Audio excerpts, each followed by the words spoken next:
Ikaw ba ay kasapi ng isang sanggunian bilang kagawad, punong barangay o SK official? May plano ka bang maging kasapi at gusto mong matuto na gumawa ng resolusyon?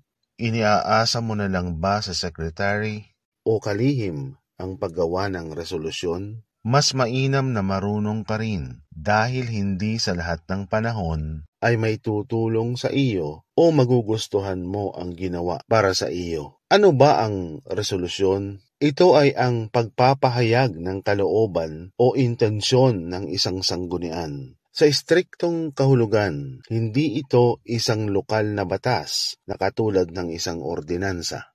Ang topic natin ay hindi ang natapos ng resolusyon na ipinasa ng sanggunian sapagkat gawain na iyon ng sekretary. Ang pag-uusapan natin ay draft resolution o ang draft na ipinapasa mo upang maging item ng agenda sa session. Ano ang mga bahagi ng isang resolusyon?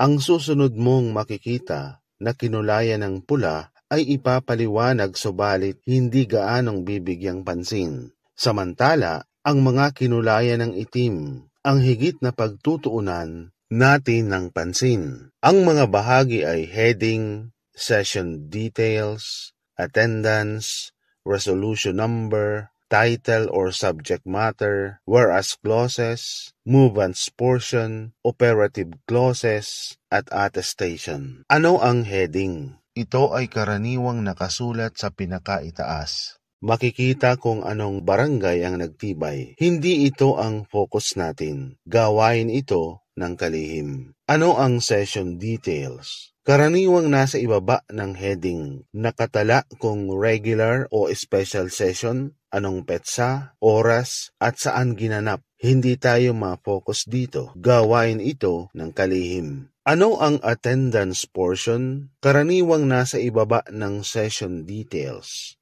Nakatala kung sino ang dumalo, lumiban, o sino ang nag-preside, at iba pa. Hindi ito ang focus natin. Gawain pa rin ito ng kalihim. Ano ang resolution number? Karaniwang makikita sa ibaba ng attendance. Dito nakasulat kung pang-ilang resolusyon na ito at kung anong taon ipinasa. Gawain rin ito ng kalihim. Ano ang title o subject? Ito ang bibigyan natin ng pansin. Unang basa pa lamang dito, may ideya ka na agad sa buod at kabuuan ng isang resolusyon. Gagawa tayo ngayon ng isang halimbawa. Isang kapasyahang humihiling sa tanggapan ng Municipal Fire Marshal ng bayanang na magsagawa ng pagsasanay sa mga residente ng purok, barangay, tungkol sa pag-iwas sa sunog. Mapapansin na ito ay payak at direkta. Nakapaloob na ang nais ng sanggunian at isa lang ang paksa. Sa ibaba nga nito ay makikita rin kung sino ang author o co-authors. Ang susunod sa title ay whereas clauses. Tinatawag rin itong preambulatory clauses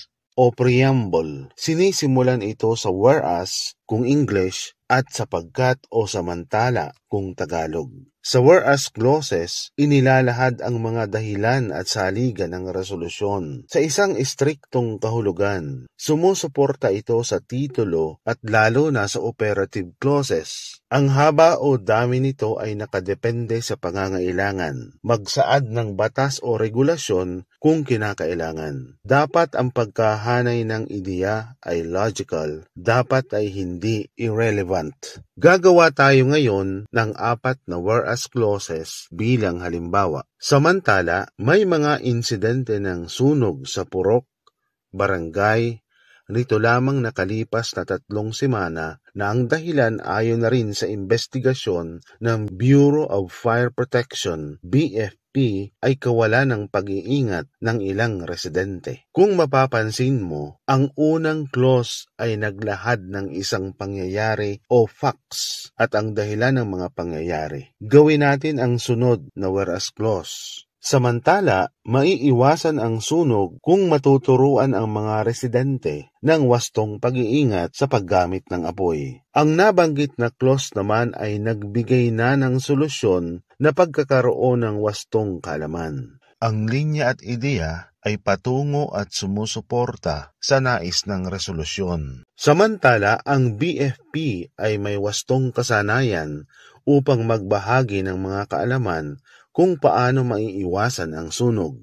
Dito, pagkatapos banggitin ang solusyon, binanggit naman kung aling sangay ang makakapagbigay ng solusyon. Patungo ka na sa ideya na humiling sa BFP. Ituloy po natin. Samantala, ayon sa Republic Act No. 9514 o ang tinatawag na Fire Code of the Philippines of 2008, ang BFP ay may mandato na pigilan ang nakapipinsalang apoy sa tulong ng aktibong komunidad.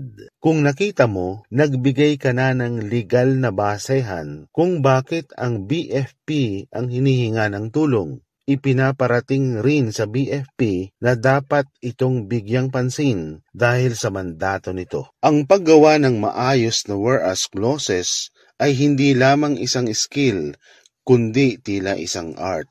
Sa patuloy na practice ay makakasanayan mo rin. Ang susunod ay ang move-ons portion. Nakatala rito kung sino ang nagmungkahing aprobahan at sino ang pumangalawa. Simple lang itong gawin. Kung kaya't sa mungkahi ni na pinangalawahan ni.